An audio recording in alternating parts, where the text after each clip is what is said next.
Olá, meus amados e minhas amadas, muito bom dia. Estamos começando aqui mais um Quem Tem Sede Venha, com uma palavra de Deus para o seu coração. Queria de antemão já agradecer o pessoal que está comigo, agradecer você que toda terça me acompanha, né? Estou dando uma arrumadinha aqui, então que Deus possa abençoar você, tá bom? Eu vou mandar um alô aqui pro pessoal que está entrando aí, a Helena, a Antônia, a Rê, a Eliana, a Marinho, a Leni, tá? Eu vou dar um minuto aqui pro pessoal ir entrando. Você quem assistiu ao vivo o sábado à noite, o culto de sábado à noite, ouviu já mais ou menos parte da palavra, da mensagem que eu vou trazer hoje, tá? Mas se você não assistiu, então você tem a oportunidade de ver a mensagem agora, tá bom? Mandar um abraço também aí pro Rosel, é isso? Rosel, o Adriano, o Sérgio Carrara, meu irmão, e que Deus possa abençoá-los, né? A Helena escreveu aí, bom dia pastor, que Deus abençoe. A Francisca Valda também, que está nos assistindo, né? Misma Fernandes, que acabou de entrar. Bom, eu vou dar início aqui. É uma mensagem de ânimo, tá? Não sei como é que está a sua vida, não sei se você está passando por algum tipo de dificuldade. Pode ser que você esteja no pior momento da sua vida, né? Eu não sei, pode ser que realmente você esteja uma situação, esteja mal, né? Numa situação desesperadora. A gente nunca sabe, né? Mas eu quero dizer para você que tem um Deus poderoso que olha por nós e que às vezes nos momentos de maior dificuldade, no momento em que a gente pensa que tudo vai dar errado, é um momento que Deus pode estar fazendo algo grande na nossa vida, né? Mandar um abraço aqui pro Silvio Talarico, que entrou agora. A Eliana escreveu bom dia também para nós. A Sônia e a Rô, elas estavam inclusive na igreja, elas viram então parte dessa mensagem, né, que eu vou trazer para vocês hoje. Uma mensagem que Deus falou muito comigo.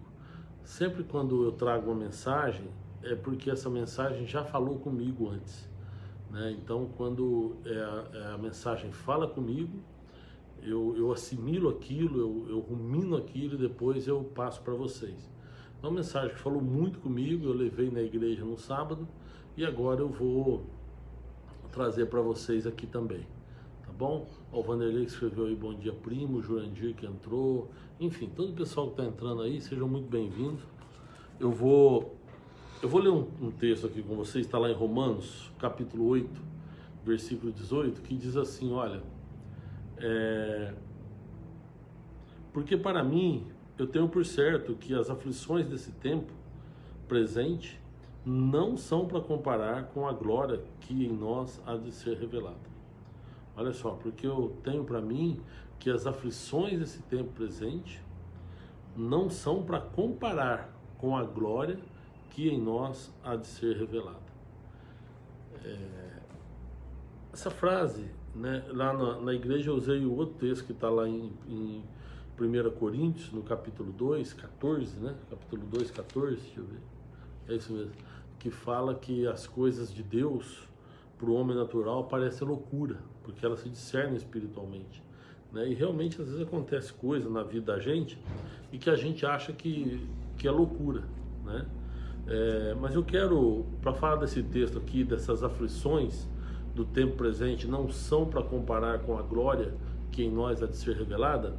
Eu quero usar uma passagem da Bíblia que está lá em Mateus, que é o maior evento da história, que é o maior projeto da história, que é a vinda de Jesus Cristo, né? O nascimento, a vida, morte e ressurreição de Jesus.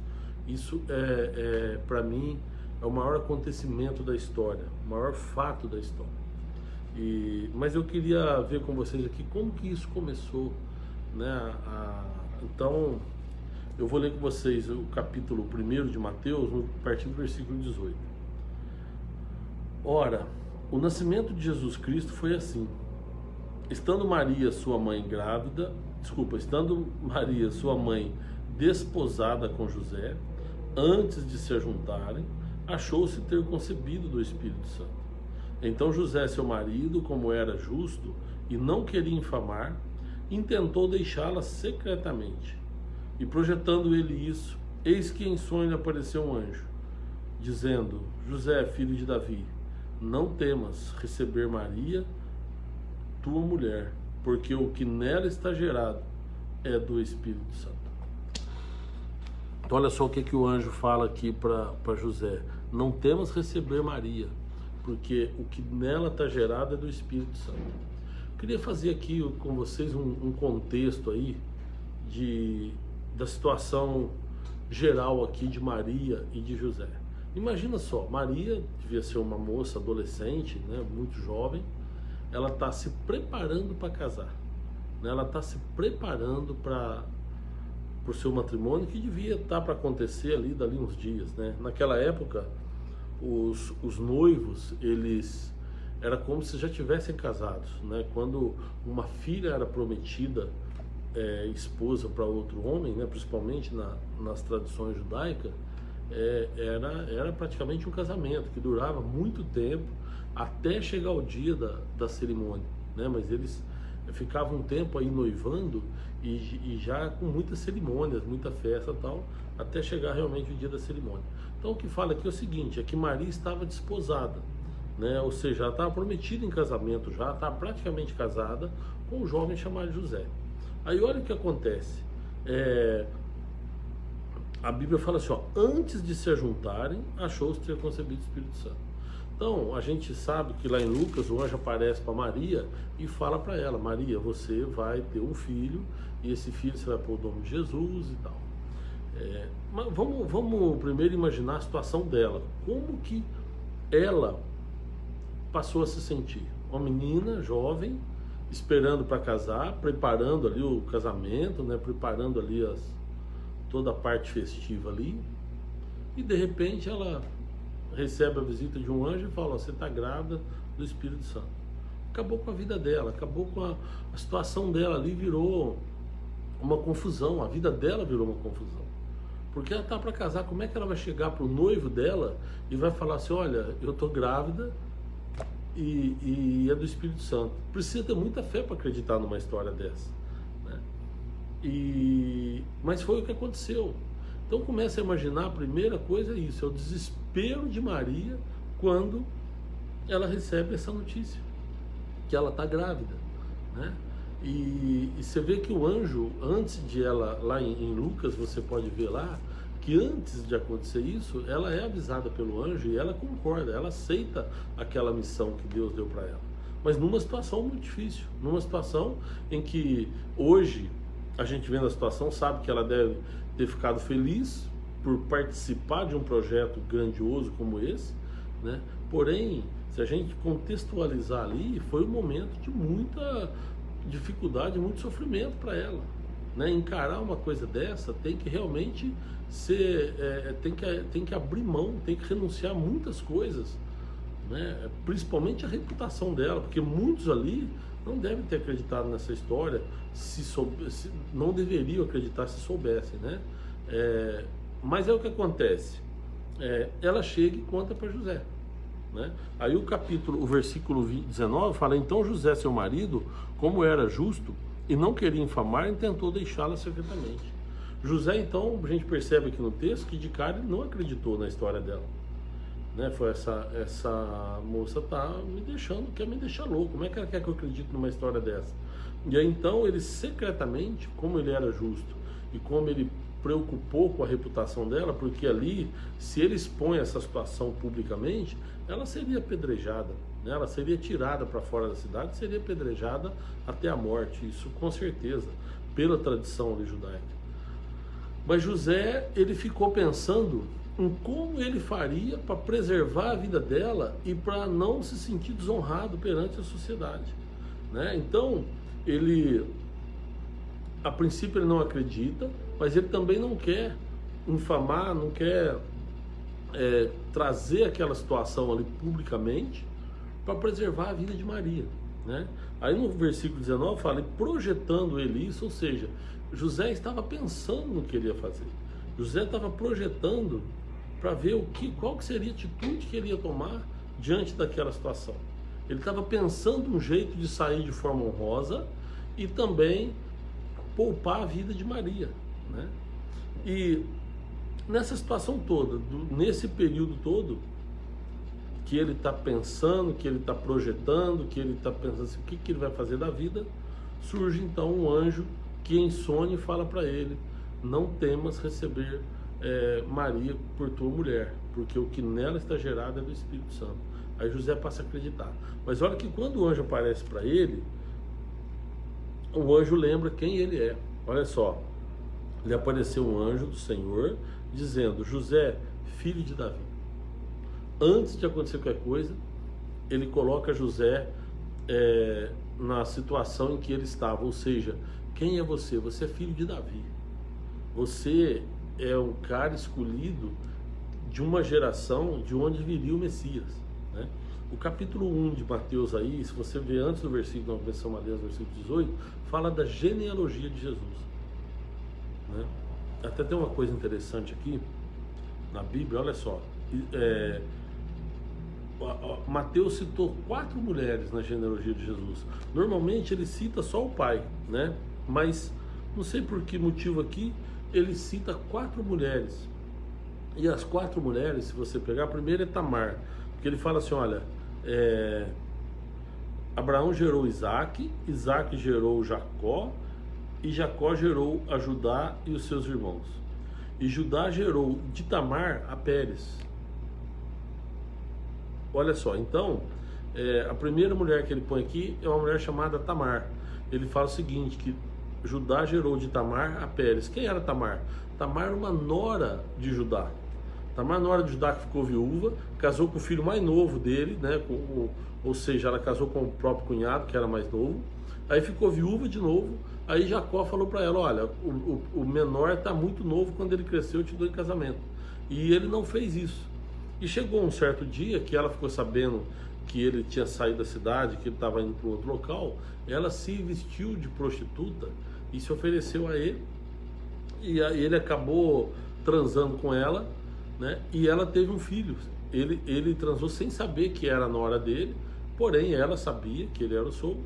E aí ela ficou grávida e teve um filho. Na verdade teve filhos gêmeos, né? E foi Pérez e Zerá que ela teve. Mas Mateus faz questão de citar isso, ou seja, na genealogia já tem o primeiro problema aí, que é uma mulher que teve um filho com o próprio sogro, né? Aí depois continuando, ó, e Pérez gerou Esrom, e Esrom gerou Arão, e Arão gerou Aminadab, e Aminadab gerou Nasson, e Nasson gerou Salmão, e Salmão gerou de Raabe a Boaz. De novo aqui ele fala que Salmão gerou Boabe, mas de quem? De Raabe. Quem que era Raabe? Raabe era uma prostituta de Jericó, ela não era judia, ela morava em Jericó antes dos hebreus invadirem lá e assumirem lá a terra prometida. Então, e quando Moisés manda os 2 espias, Josué manda os 2 espias, né, para espiar a terra, Raabe, a prostituta, que recebe os espias e esconde eles no telhado da casa dela, porque os moradores lá descobriram que eles estavam lá e queriam matá-lo, e Raabe esconde então os 2 rapazes. Depois a vida dela é poupada da família dela. Então Raabe era uma prostituta. Então nós estamos vendo que Tamar, que teve um filho com o próprio sogro, o filho dela vem a descendência. Depois nós temos Raabe, que era uma prostituta, que aí teve um filho chamado Boaz, e Boaz teve de Ruth a Obed. Ruth também era uma moabita. Ruth não era judia, não era dos filhos dos hebreus. Ela era uma moabita que se casou também com um judeu, depois ficou viúva, e a sogra dela, Noemi, também era viúva, e elas vão então para Belém, e ali ela conhece Boaz, e aí ela tem um filho chamado Obed. E Obed é pai do Jessé, que todos nós sabemos que Jessé é pai de Davi, né? E aí olha só, e o rei Davi gerou a Salomão, da que foi mulher de Urias. A quarta mulher que ele cita aqui, que é uma mulher que Davi gostou dela, mas ela era casada, e ele vai, manda chamá-la, dorme com ela, ela fica grávida, e ele manda matar o marido dela, que está na guerra, para ficar com ela. Então, olha só, 4 mulheres que Mateus fez questão de citar aqui, envolve então em ou contra a cultura judaica, ou mulheres que vinham do pecado, para mostrar o seguinte, que Jesus ele veio para todos, que Jesus não veio para escolher, olha, esse eu quero salvar, esse eu não quero salvar. Jesus veio numa situação para salvar a todos nós. E aí tem gente que fala assim, mas a vinda de Jesus foi tudo perfeito. Não, o que foi perfeito é o projeto de Deus, né? Mas na genealogia de Jesus nós temos muitos problemas. Tem até um, que é o rei Jeconias, que foi amaldiçoado por Deus, e que Deus falou para ele que a descendência dele que ia afetar até a descendência dele. Talvez por isso, porque às vezes a gente fica perguntando, já me perguntaram uma vez, por que José e Maria não se casaram, e aí ela teve um filho e esse filho foi Jesus? Qual o problema disso? O problema é que a parte carnal, a parte material que nós vivemos hoje, é uma parte maligna, uma parte envolvida com o pecado, com o lamaçal. Jesus precisava vir realmente numa situação perfeita. Então, ele não vem da carne. Apesar de ser considerado a descendência de Davi, porque ele foi um filho adotado por José, Jesus ele vem de uma forma espiritual, né, para nos ajudar aqui. Ou seja, ele não passa por todos esses pecados, ele não passa por toda essa contaminação da carne. Ele vem direto a uma virgem, né? E aí então ele sai da sua glória lá no céu e se faz carne através de uma virgem, né? Mas ele não pega nenhum tipo de corrupção, ele não conheceu corrupção. Então aí Jesus, tudo bem, está grávida, Maria, Jesus chega e causa esse alvoroço na vida dela e na vida de José, né? Os dois, você imagina José primeiro para acreditar nessa história de Maria, aí depois vem um anjo, aparece para ele e fala, olha, não se preocupe que isso que foi gerado era do Espírito Santo. Como é que José vai encarar essa situação perante a família dela? Então os dois estavam num momento dificílimo, a vida deles tinha virado uma bagunça, a vida deles estava realmente transtornada. E aqui eu queria fazer uma pausa para trazer uma mensagem para você. Pode ser que você esteja num momento dificílimo da tua vida. Pode ser que a tua vida esteja bagunçada, esteja tudo de perna pro ar. Talvez você não saiba lidar com situações que apareceram para você e você precisa de uma ajuda. Talvez seja o maior projeto de Deus para a tua vida. Talvez o que vai acontecer hoje ou amanhã ou daqui a alguns dias seja uma grande bênção de Deus para a tua vida. Porque aqui, quando a vida de José e Maria estava uma bagunça, estava sem eles entender, né, e realmente tinha causado um terremoto emocional ali nos dois, é porque ali logo depois viria o maior projeto de Deus, que era o nascimento de Jesus. Então o que eu queria deixar para você é isso. Talvez você esteja passando por uma dificuldade muito grande. Talvez você esteja realmente achando que a tua vida está tão bagunçada que você não tem mais como consertá-la. Quero dizer para você, entregue a sua vida nas mãos de Deus. Faça aquilo de acordo com a vontade de Deus.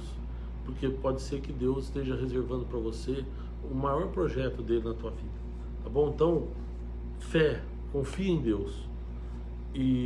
Mas olha só, aí José, ele está aqui projetando como é que ele ia fazer, o anjo vem, aparece para ele, beleza, e aí fala com ele, e ele concorda. Aí olha só, fala assim, olha, e ela dará à luz um filho, e lhe porás o nome de Jesus, porque salvará o seu povo dos seus pecados.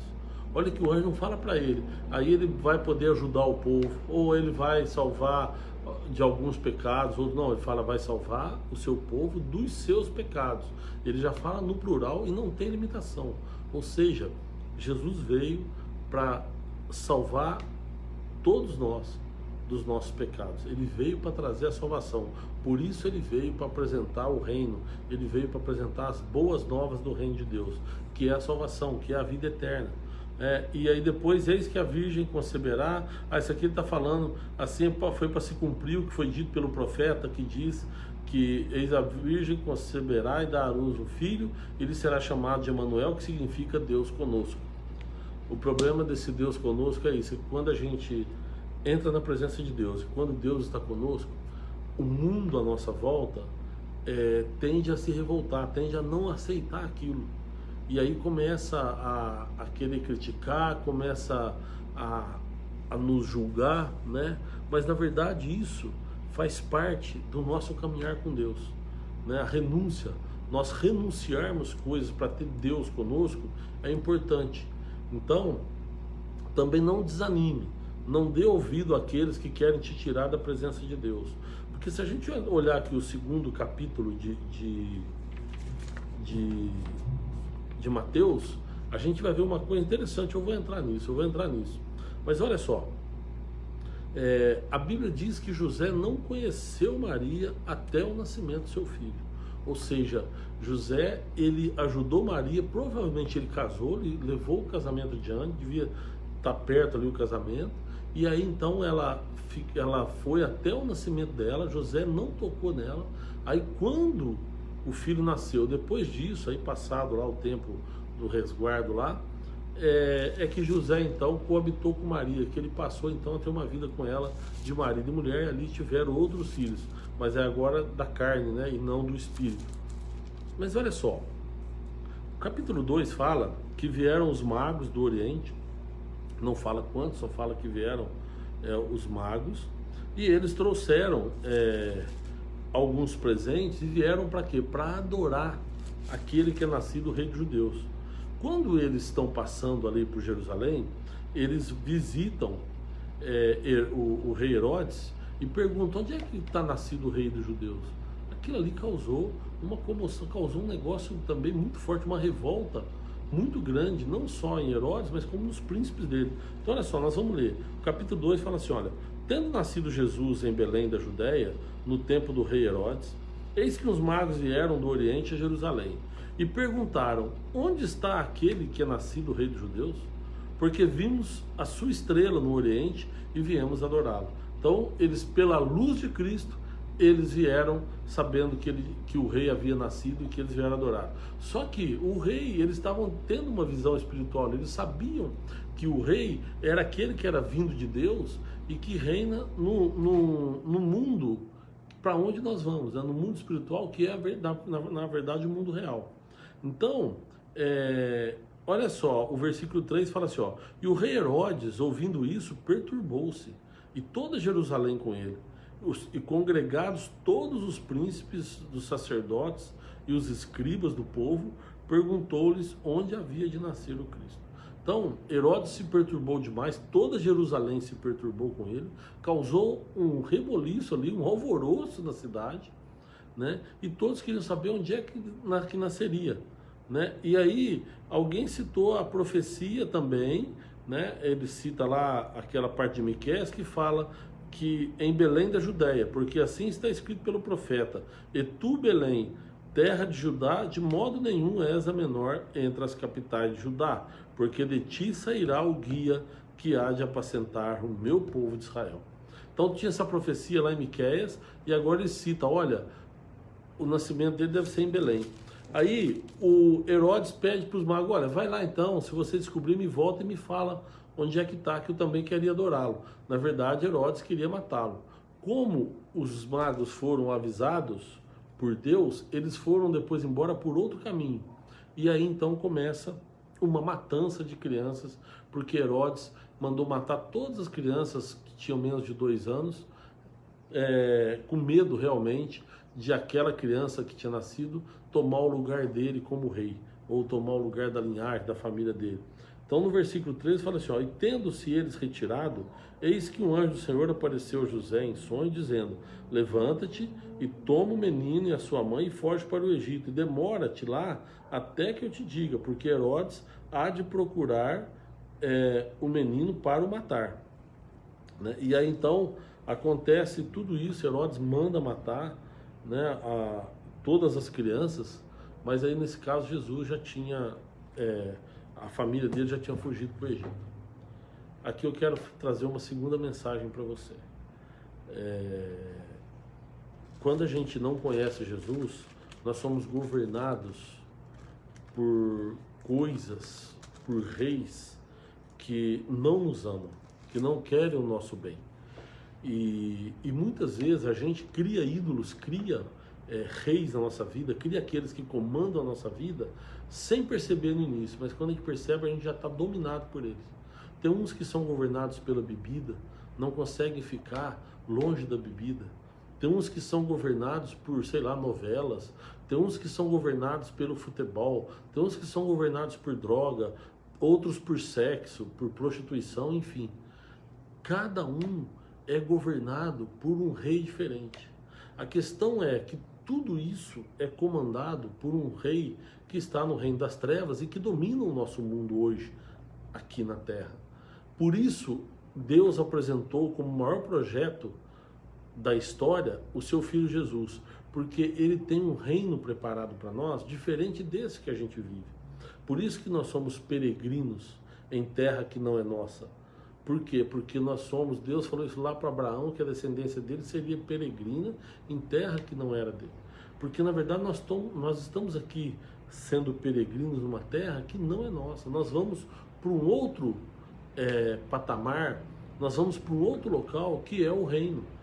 E Jesus veio justamente nos apresentar esse reino, né? Ele veio justamente nos destinar esse reino, para que a gente lá possa então sentar à mesa com ele, cear com ele e reinar com ele, tá? Mas o que acontece? Enquanto nós estamos aqui, nós precisamos aprender que tem um reino preparado para nós. O grande problema é que os reis que governam a nossa vida, quando eles sabem que você conhece Jesus, ou seja, quando Jesus nasce para você, os reis não vão abrir mão facilmente. Eles vão querer matar esse Jesus que está em você. Eles vão querer matar esse novo rei que vai passar a governar a sua vida. E aí começam a vir as dificuldades, né? Você vê que Maria e José, por exemplo, quando estava para nascer o rei, quando estava para nascer Jesus, eles passaram por tormentas, por muitas dificuldades, mas tinha um projeto enorme para a vida deles. E assim eu quero dizer para você, que Deus pode ter um projeto grandioso para a tua vida, mas os reis que governam a sua vida, eles não vão abrir mão disso facilmente. Eles vão te atacar, eles vão fazer de tudo para não deixar você sair. Eles vão fazer de tudo para matar esse rei, que é um novo rei que está na tua vida. Então, se você tem algum problema com das coisas que eu falei aí, prostituição, bebida, né, viciado em futebol, viciado em novela, viciado, sei lá, em qualquer outra coisa que possa estar governando a sua vida, e se você entregar a sua vida para Jesus, saiba que essas coisas vão fazer de tudo para te tirar da presença dele, porque elas são comandadas por um maligno no reino das trevas, e nós precisamos aprender a resistir a tudo isso, resistir o mal, né? A Bíblia fala, resistir ao diabo e ele fugirá de vós. Então nós precisamos resistir às tentações malignas, para que a gente possa ter uma vida com Deus. E aí sim, o maior projeto de Deus na nossa vida pode vir a qualquer momento. Se nada acontecer aqui, nós já temos o maior projeto, que é o reino dos céus, e é para lá que nós vamos, com a graça de Deus, né? De graça. Deus nos concedeu isso gratuitamente, nós só precisamos crer nele. Então é para todos. Então, se o mais rico, o mais pobre, não importa. Se tiver fé em Jesus, é a condição para ir. Você não precisa pagar nada, você não precisa fazer mais nada a não ser acreditar que Jesus veio para o perdão dos nossos pecados. João 3,16. Deus amou o mundo de tal maneira que deu seu Filho unigênito, para que todo aquele que nele crê não pereça, mas tenha vida eterna. Então, que você tenha vida eterna em Cristo Jesus. Não permita que os reis que governam a sua vida que governaram a sua vida, volte agora e tente matar o Jesus, o Messias que está em você, o Cristo que está em você, que hoje vem através do Espírito Santo em nossas vidas. Não permita que os reis matem a salvação que está em você, tá bom? E se você está passando por dificuldade, se você está passando por luta, não se desespere, não desanime, porque pode ser que seja o maior projeto de Deus para a tua vida que está chegando e você não pode abrir mão disso. Não saia da presença de Deus nas dificuldades, porque se você sair, você pode perder uma grande bênção. Se Maria tivesse recusado, ela perderia a bênção de ser eleita mãe de Jesus Cristo. Então, não permita que Satanás te tire da presença de Deus no momento de dificuldade, porque é no momento de dificuldade que Deus vai agir em nossas vidas. Amém? Se você puder aí, feche seus olhos, vou fazer uma oração com você. Senhor, nós te agradecemos, Pai, por esse momento. Senhor, e pedimos a Deus que o Senhor nos dê sabedoria e disposição para andar no teu caminho, para buscar, Senhor, o reino do Senhor.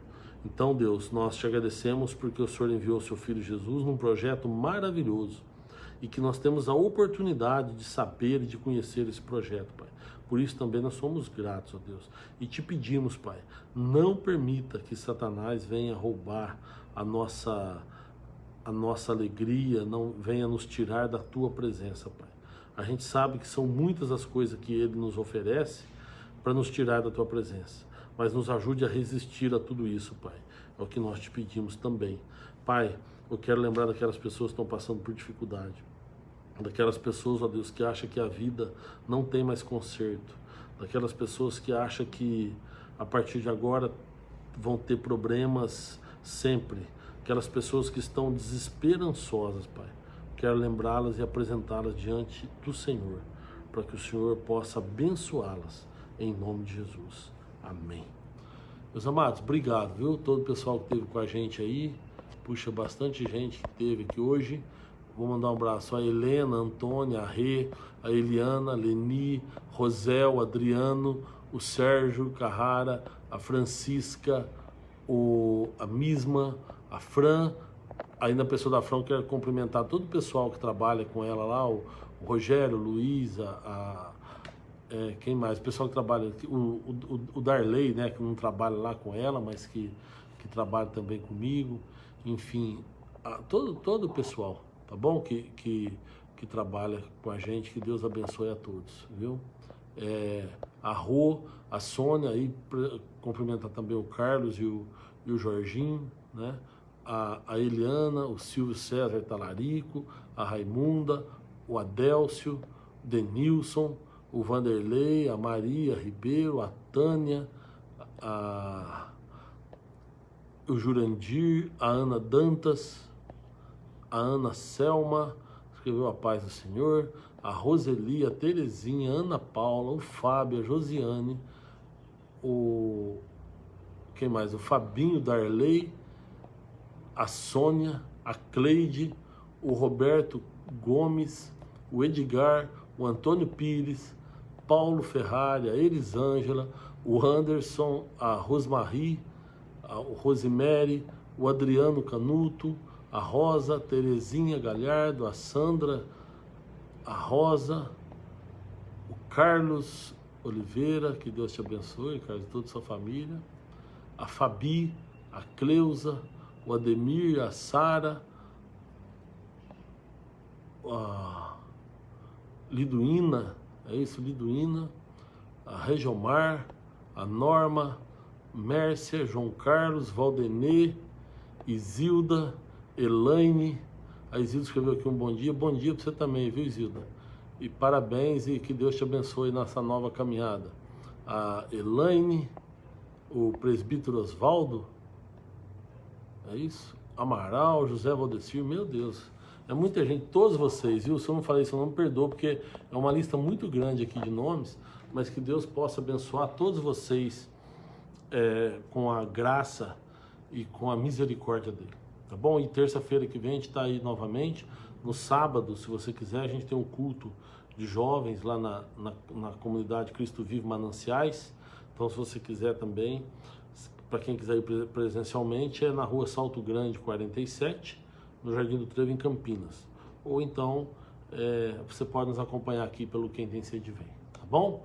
A Sheila também, o Alex, que Deus abençoe a vocês, viu? Que Deus abençoe até terça que vem, se Deus quiser.